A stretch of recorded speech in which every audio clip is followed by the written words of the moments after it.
श्रीमद् भगवद गीता अध्याय 16 दैवासुर सम्पत्ति विभाग योग श्लोक 9 मा भगवान श्री कृष्ण भन्नुहुन्छ एताम दृष्टिमवष्टभ्य नष्टात्मा नोल्बबुद्धयः प्रभवन्त्युग्र कर्माणः क्षयाय जगतो हिताः।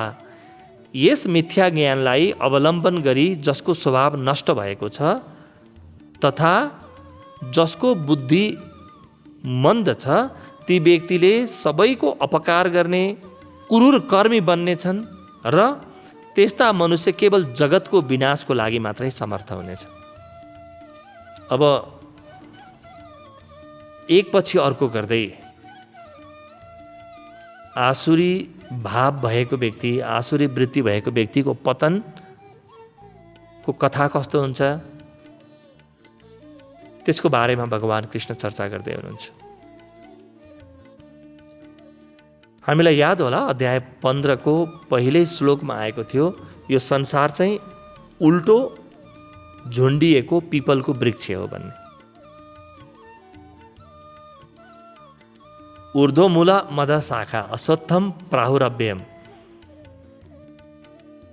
यो संसारमा उल्टो यानि म जति प्रवृत्ति मार्गमा अगाडि बढ्छु, जति म ईश्वरबाट टाढा हुन्छु उति म तल झर्छु, उति मलाई गाह्रो हुँदै जान्छ। अब मान्छेहरू के भन्छन् हेर्नुहोस्, ओहो यो त ध्यान गर्ने बेला कहाँ हो र, भक्ति गर्ने बेला कहाँ हो, यो मन्दिर जाने बेला कहाँ हो, यो त मोज गर्ने बेला हो। पछि बुढेसकाल लागेपछि अनि बल्ल जब काम हुँदैन, सेवानिवृत्त भएपछि त्यसपछि ध्यान भक्ति गरौँला। तर मैले बुझ्नुपर्ने जरुरी के छ भने नि यदि म भित्र आज आसुरी वृत्ति छ भने त्यो भोलि 2 गुणा हुन्छ, पर्सि 4 गुणा हुन्छ। र म एउटा बिन्दुमा मसँग आसुरी वृत्ति छ भन्ने पनि थाहा पाउँदिनँ, त्यति बिग्रिसकेको हुन्छ। त्यसकारणले त हेर्नुहोस् त 3 वर्षको बालकको अनुहार हेर्नुहोस् कति उज्यालो छ, कति कान्तिमय छ। तर 30 वर्षको मान्छेको हेर्नुहोस्, 60 वर्षको हेर्नुहोस्, 90 वर्षको हेर्नुहोस् त कति बिग्रिसकेको छ हैन। अध्यात्म, ध्यान, भक्ति भोलिको लागि नसाच्ने, आजको लागि। यी आग्नेय सूत्रहरूले हामीलाई त्यही नै भनिरहेका छन् कि अब आजको लागि गर्ने हो। यो आजको लागि भनेको के हो? आज म दैवी सम्पत्तिको बाटोमा हिँड्न थालिहाल्नुपर्छ, नत्र म पछि गएर बुढेसकालमा गरौँला, वृद्धावस्थामा गरौँला, त्यतिखेर त म पुरै बिग्रिसकेको हुन्छु। मेरो बुद्धि पनि आफ्नो ठाउँमा हुँदैन, होस पनि आफ्नो ठाउँमा हुँदैन, शरीर पनि आफ्नो ठाउँमा हुँदैन। त्यसकारणले अहिले सजग हुने हो, अहिले सचेत हुने हो। त्यसकारणले ईश्वर या त अहिले छ या कहिले पनि हुँदैन भन्ने बुझ्नु होला। ध्यान या त अहिले छ या कहिले पनि तपाईँको जीवनमा आउँदैन। यी यस्ता कुरा हुन् जसमा भोलि भन्ने नै हुँदैन, म भोलि गरौँला भन्ने नै हुँदैन, भोलि कहिले पनि आउने छैन। र भोलितिर सार्ने, म भोलि गर्नेछु यो राम्रो काम भनेर सार्ने वृत्ति नै आसुरी वृत्ति हो। राम्रो काम चाहिँ म भोलिलाई सार्छु, नराम्रो काम चाहिँ आजै गर्छु होइन। त्यसको ठिक उल्टो विख्यात लेखक मार्क ट्वाइनको जीवनमा एउटा अत्यन्तै रमाइलो घटना घटेको छ। उनी साधारणतया चर्च जाँदैन्थे। एक दिन गए उनी चर्च र यति मिठो प्रवचन चलिरहेको थियो, पादरीले यति राम्रोसँग कुरा बुझाइरहेको थिए, सेवाको बारेमा, दानको बारेमा थियो। उनको खल्तीमा $10 थियो। तत्काल मनमा आयो कि यो $10 म दान गरिहाल्छु।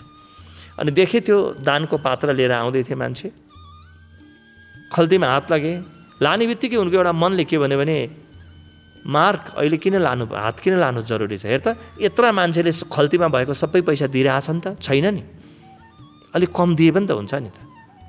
त्यही पनि हतार के छ, अलि नजिक आउँदै गयो, अलि नजिक आउँदै गयो र उनले लेख्छन् कि जब त्यो दान पात्र लिने व्यक्ति नजिक आयो, धेरै नजिक आइपुग्यो, उनी त्यहाँबाट निस्केर भागे।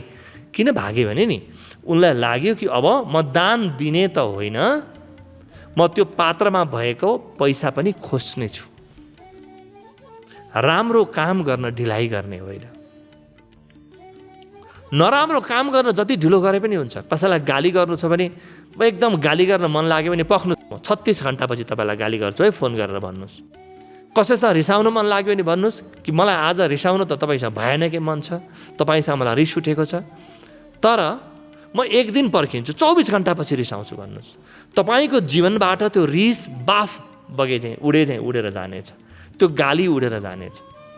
भ्रष्टाचार गर्नु पर्यो, अन्याय गर्नु पर्यो, अत्याचार गर्नु पर्यो भने पछि गरौँला भन्नुहोस्। तर राम्रो कामलाई टार्यो भने जीवन गयो, त्यो कहिले पनि आउँदैन। अब यो सूत्रमा प्रवेश गरौँ ल। यस मिथ्या ज्ञानलाई अवलम्बन गरी जसको स्वभाव नष्ट भएको छ। मिथ्या ज्ञान भनेको के हो?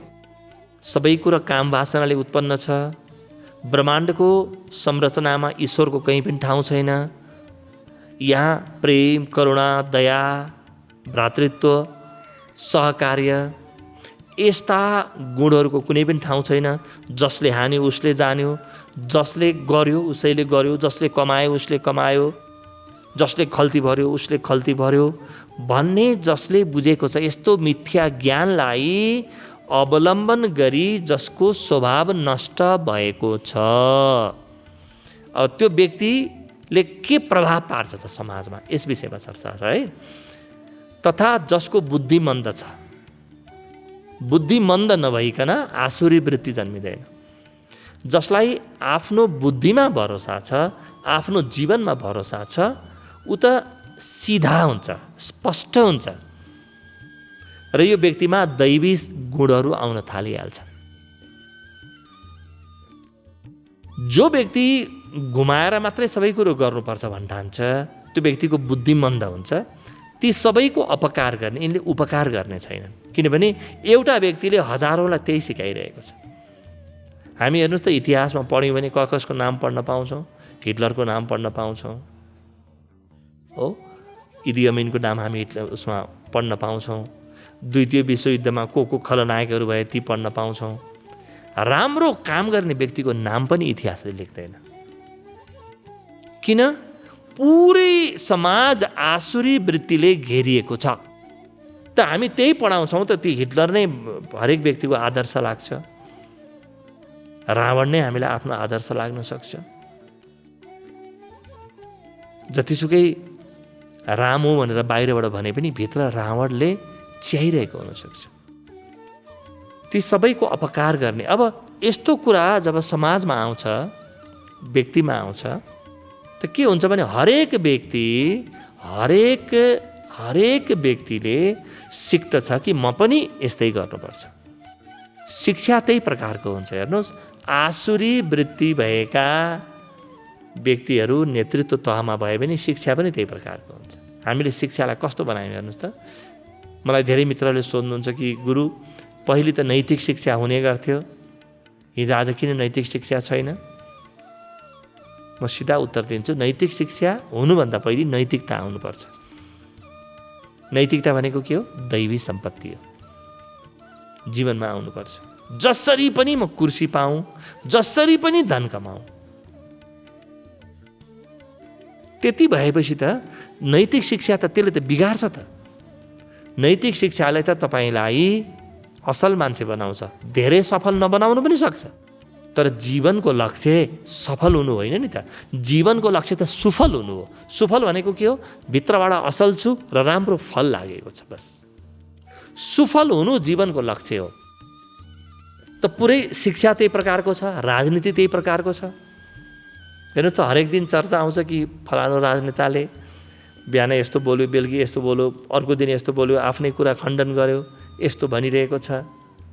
जुनको कुनै प्रमाण छैन, जुन कुरो यथार्थ होइन, त्यस्तो कुरा पनि बोलिरहेको छ। मनगढन्ते कुरा बोलिरहेको छ। यो किन? अरू केही पनि कारण होइन। आसुरी वृत्ति हावी भएपछि ठिक यस्तै हुन्छ। त मान्छेले के गर्छन्?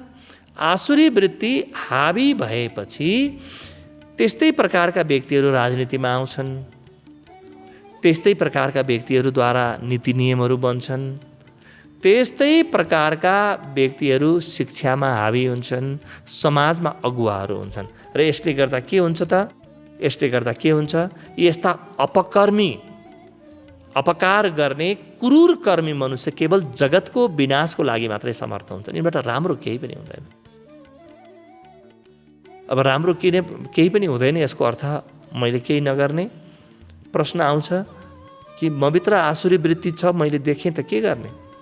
मात्र दुईटा काम। पहिलो कुरा त मसँग आसुरी वृत्ति छ, यसप्रति सजग हुने, थाहा पाउने। मसँग रिस छ, मसँग राग छ, मसँग लोभ छ, त्यसप्रति जाग्ने र त्यसलाई पुरै आउन दिने।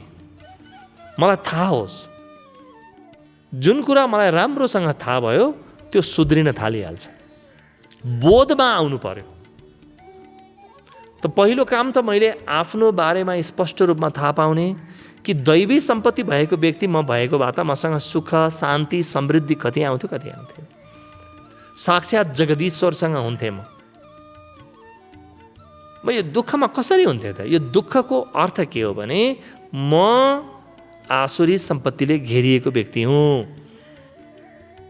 छ्यायत जगतो अहित, यिनीहरू जगतको अहित गर्नको लागि मात्रै हुन्छन्। म जगतको अहित मात्रै गरिरहेको छु। जबसम्म ममा दैवी सम्पत्ति आउँदैन तबसम्म म सेवा गर्न हिँडेर केही पनि अर्थ छैन। तबसम्म म मान्छेलाई केही कुरा सिकाउन हिँडेर केही पनि अर्थ छैन। जबसम्म ममा दैवी सम्पत्ति हावी हुँदैन तबसम्म म नायक महानायक बनेर केही पनि अर्थ छैन। मैले पुरै समाजलाई गलत कुरा सिकाइरहेको हुन्छु। पुरै समाजलाई म विनाशको बाटोमा लैजाने तरिका सिकाइरहेको हुन्छु। त्यसकारणले पहिलो काम हो सजग हुने। दोस्रो कुरा हो, हेर्नुहोस्, आसुरी सम्पत्तिबाट सिधै बाहिर निस्किन सकिँदैन। आसुरी प्रवृत्तिबाट के गर्ने त? दैवी प्रवृत्तिका काम गर्न थालिहाल्ने, सबैको हित हुने काम गर्न थालिहाल्ने। कर्म चाहिँ दैवी सम्पत्तिको गर्ने।